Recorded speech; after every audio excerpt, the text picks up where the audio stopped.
Good morning, everyone. Morning. This morning, I brought one of my unique malas, my wrist malas today. You can take a look at this afterwards if you like, but this one's made of little wooden skulls. Just leave that there. We'll start today's talk with a story. There's a merchant in Baghdad who sent his servant on an errand to the bazaar, and the servant came back white with fear and trembling. Master, he said, while I was in the marketplace, I walked into a stranger. When I looked him in the face, I found it was death. He made a threatening gesture at me and walked away. Now I am afraid. Please give me a horse so that I can ride at once to Samarra and put as great a distance between death and myself. The merchant, in his anxiety for the man, gave him his swiftest steed. The servant was on it and away in a moment. Later in the day, the merchant himself went down to the market and saw Death loitering there in the crowd. So he went up to him and said, "You made a threatening gesture at my poor servant this morning. What did it mean?" "That was no threatening gesture, sir," said Death. "It was the start of surprise at seeing him here in Baghdad." "Well, why would he not be in Baghdad? This is where the man lives." "Well, I had been given to understand that he would join me in Samarra tonight, you see." So last week, we celebrated our beloved Shinmyo in a memorial service here in the temple last week. And Reverend Bupang, during that service, read the Sala Sutta, which in some translations starts this way: "Unindicated and unknown is the length of life of those subject to death. Life is difficult and brief and bound up with suffering. There is no means by which those who are born will not die." And it goes on, um, essentially talking about the uselessness of grieving and how the wise don't do it. A few days just before um, last Sunday, actually on the 4th of July, early in the morning, torrential rains transformed the Guadalupe River down in Texas along 40 miles of Kerr County, raising, in some accounts, 30 feet in just 45 minutes. So far, the confirmed death toll is 129, including 36 children. 150 people are still missing. It's not the first time this river has flooded and taken lives. In 1978, it flooded, and 33 people were recorded to have died. And in 1987, there was a very famous flooding in which a school bus was swept away and 10 children died in that year. In the Hindu epic, the Mahabharata, the sage Yudhishthira is asked, "Of all things in life, what is the most amazing?" And the sage answers that someone, seeing others die all around them, never thinks they will die. So you might be able to guess where the topic of this talk and where it's going today. So both, having the memorial service we did last week fresh in mind, and the tragic events that are happening, not just the flood, but so many tragedies that happen every day. Um, it can be hard to comprehend and kind of let it all just become noise and get overwhelmed with it, right? But the reason I'm thinking about this, in part also today, is that next month I resume my teaching at the medical school, and my first seminar, as it has been every fall now for the last 10 years, is on death and dying. that I teach to the medical students. And when I open up that seminar in a few weeks, one of the first things I share with the students is this quote by the 16th century French philosopher Michel de Montaigne, where he writes, "To begin depriving death of its greatest advantage over us, let us adopt a way clean contrary to that common one. Let us deprive death of its strangeness. Let us frequent it. Let us get used to it. Let us have nothing more often in mind than death. We do not know where death awaits us, so let us wait for it everywhere. To practice death is to practice freedom. A man who has learned how to die has unlearned how to be a slave." As also, as some of you know, I also work at the Corwell Health Hospital. I've been there also for a little over 10 years as a chaplain and now manager of spiritual care. In my clinical time, I worked as the palliative care chaplain and had both the privilege and honor to witness and accompany um, likely hundreds of families and patients experience the end of life in the hospital of their loved ones or themselves. Um, and going into that work, this was something that really, um, I guess, both scared me and interested me together, and something that I really decided this was a aspect, a phenomenon, a part of life that I wanted to lean into and really, um, as Montaigne says, strip away this strangeness around it, uh, which I think I've made some progress on that over the past decade or so. Um, and certainly throughout history and antiquity, through all strains of literature and philosophy and thoughts, death and mortality has been a subject of focus for many of the great philosophers of time. Plato, in his Phaedo, where he's talking about the death of Socrates, uh, says that the proper practice of philosophy is about nothing else but dying and being dead, which is pretty interesting. And as we know in the Buddhist tradition, death is largely important. We hear it chanted in the Heart Sutra that we did this morning. It's one of the four great sights that young Prince Siddhartha saw that motivated him to start his spiritual journey when he ventured outside his palace walls. He saw an old man, a sick man, a corpse, and a monk, a ascetic. So part of what motivated him to go on his spiritual quest. Dr. Elizabeth Kubler-Ross, the famous Swiss child psychiatrist who wrote the popular book on death and dying that gave us our stages of dying that have been morphed into stages of grief. I also share some of her work in my seminar that I teach. And she's said a lot about it, but is really one of the pioneers of the modern kind of what's been called the death positivity movement to bring it back into public discourse. Um, and she's quoted as saying, "For those who seek to understand it, death is a highly creative force. The highest spiritual values of life can originate from the thought and study about death." Um, and our own kind of the path that the Buddha walked that we seek to emulate is, I think, a prime example and embodiment of what Dr. Kubler-Ross talks about there. And then we have a lot of also canonical and scriptural um, suttas and sutras teachings that focus on this. Three in particular that resonate with me that I like to share.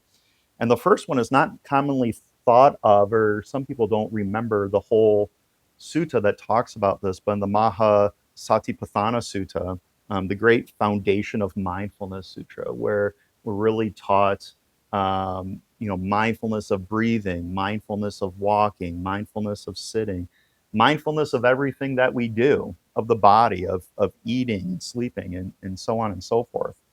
Um, like many of the Buddha's teachings, it's very systematic, and there's a framework, and there's a structure, and there's lots of lists. Buddhists like lots of list of stuff, and this sutta has that also. It has so the Mahasati Patthana Sutta really has four main sections. One is about the body, another about feelings, another about the mind, and the last about mental qualities. But in that first section about mindfulness of the body, there's six subsections, and breathing's the first one, which most people, kind of paraphrase or recollect that, and then maybe the second or third points, and then kind of, okay, yeah, we got it.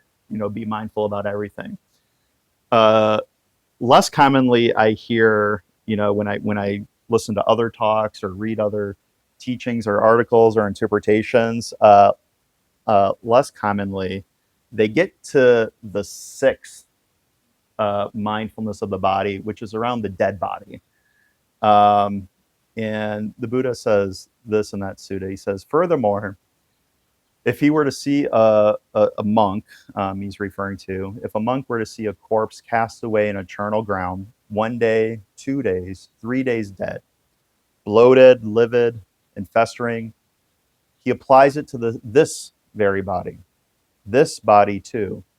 Such is its nature, such is its future, such its unavoidable fate. The next section of that sutta, he goes into much more graphic detail on the breakdown and decomposition in every element to serve as a kind of meditation and awareness, which I'll bear you that today. But if you're interested, you can easily find this. The second sutta, the second teaching, commonly recited and remembered and sometimes shared, is the Upajjhana Sutta, the subjects for contemplation, which again, surprise, surprise, there's a list. This time a list of 5 in the Buddhist teaching, and he's talking about there are 5 facts that one should reflect on often, whether one is a man or a woman, a monk or a layperson, everybody. Which 5? 1, I am subject to aging. I have not gone beyond aging. 2, I am subject to illness. I have not gone beyond illness. The 3rd, I am subject to death. I have not gone beyond death. Number 4, I will grow different, separate from all that is dear and appealing to me. And the 5th recollection for contemplation, I am the owner of my actions, my karma, heir to my actions, born of my actions, related through my actions, and have my actions as my arbitrator. Whatever I do for good or evil, to that I will fall heir. So again, the Buddha is saying these 5 facts one should reflect on often. And elsewhere in the canon of the said to be 80,000 discourses of the Buddha, there is the Maranasati Sutta. Maranasati. Sati means mindfulness. Maranasati, mindfulness of death. There are at least two named suttas, Maranasati Sutta 1 and Maranasati Sutta 2. And they're a little bit longer, so I won't read the entire sutta here, but I'll give you the kind of the vibe of it, if you will. There's a group of monks. So the Buddha is addressing the monks, and he's saying, when mindfulness of death is developed and cultivated, it's very beneficial. It culminates in the freedom from death and ends in the freedom from death. And he asked the monks, how do you develop your mindfulness of death? And the first monk says, oh, if I only live for another day and night, I'll focus on the instructions, and that's how I develop mindfulness of death.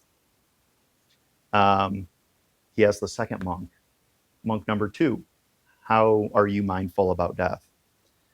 And the second monk says, well, if I only live for one more day, I'll really have achieved a lot and be mindful about death. Monk number 3, how are you mindful about it? Well, if I live only as long as it takes to eat a meal, then I'm mindful of death. The fourth monk says, my mindfulness of death, if I only live as long as it takes to chew and swallow 4 or 5 mouthfuls, that's how mindful I am. And then the last monk, the fifth monk says, if I'd only live as long as it take and chew a single mouthful of food, then I'm mindful about death. And the Buddha says, you're all wrong. You're all negligent. Your mindfulness of death has to be between every breath.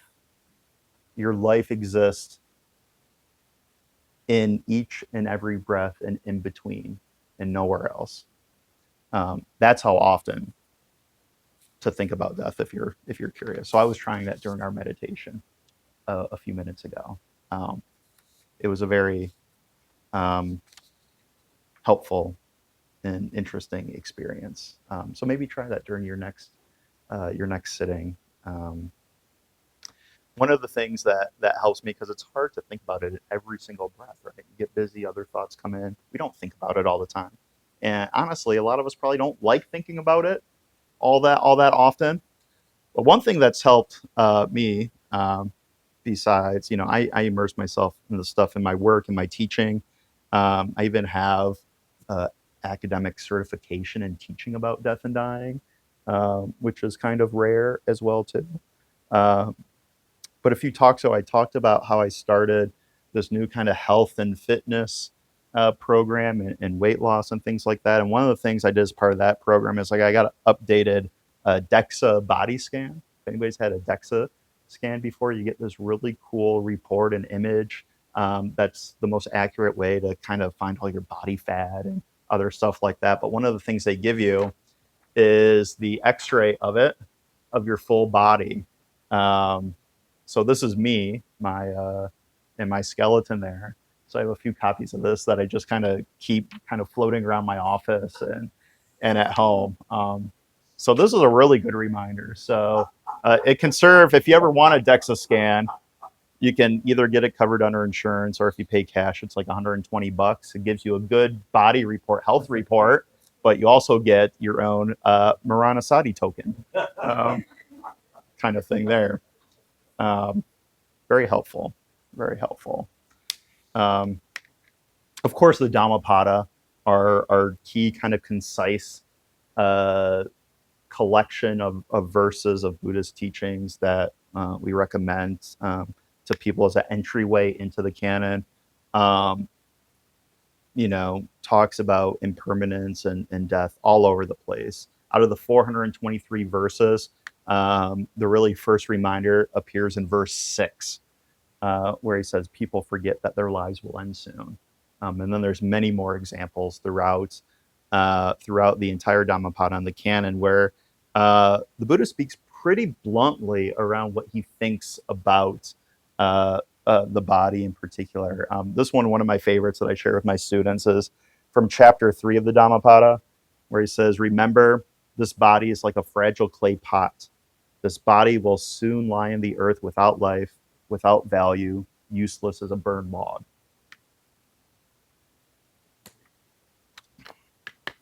So we certainly have lots of scriptural material that really keeps pointing us back again and again and again on the importance of this contemplation and this aspect of our spiritual lives.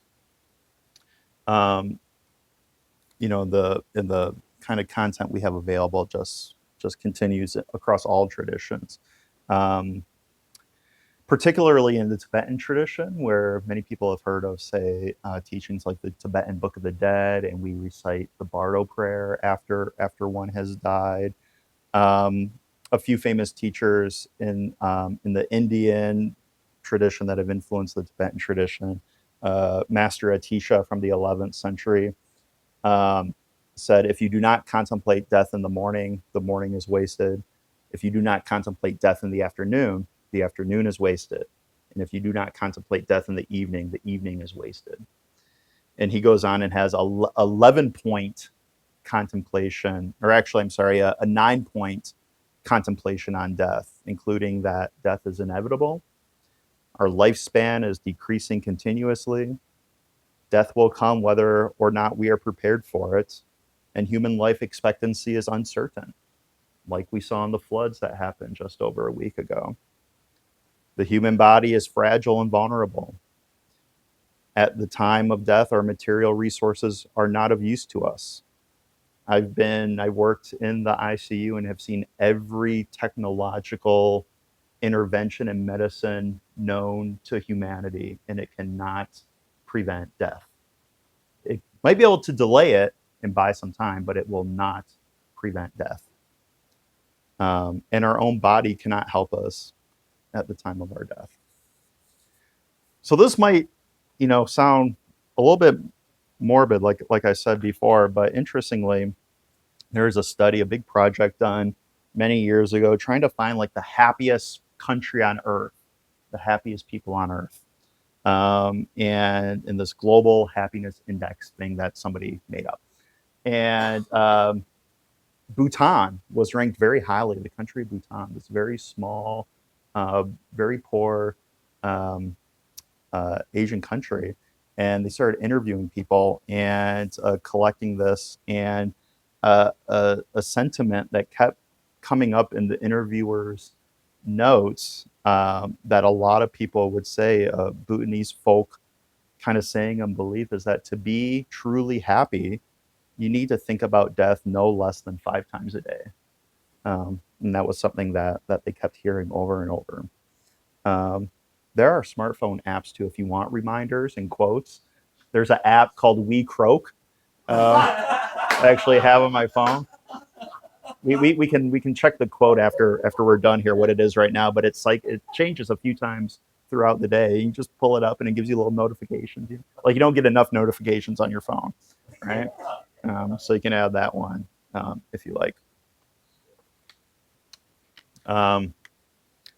Part of the other work that I do in the hospital is direct a program called No One Dies Alone, or NODA. Actually, I have a story coming up, I think later this month or next month on WJR.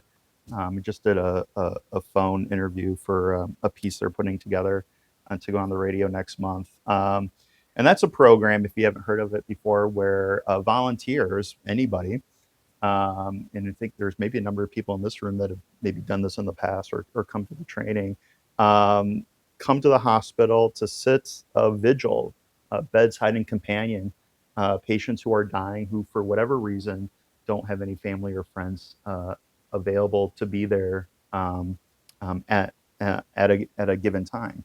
And I've been running this program at the hospital since 2019, and we've trained over 300 people have come to this class and taken this class, and we've had hundreds of hours of bedside service for this training. And in that class, we do some other kind of experiential exercises and activities to kind of imagine one's own death, which is always the number one comment back on the feedback forms around how impactful and meaningful that training is, to really think about it. Although it's not easy, and there's tissues around and things like that, but something that stays with the participants that we do. So if you're interested in that, I have one more class coming up in November. I can give you details and put a flyer outside next time. One of the quotes I share in that training, another piece of wisdom, is from Frank Ostaseski, who's a Buddhist teacher and practitioner. He worked in healthcare and in hospices, has written a number of books. One of his books is called The 5 Invitations, Discovering What Death Can Teach Us About Living Fully. And I share this one with the NODA participants, where Frank says, death is not waiting for us at the end of a long road. Death is always with us in the morrow of every passing moment. She is the secret teacher hiding in plain sight, helping us to discover what matters most. Thank you so much.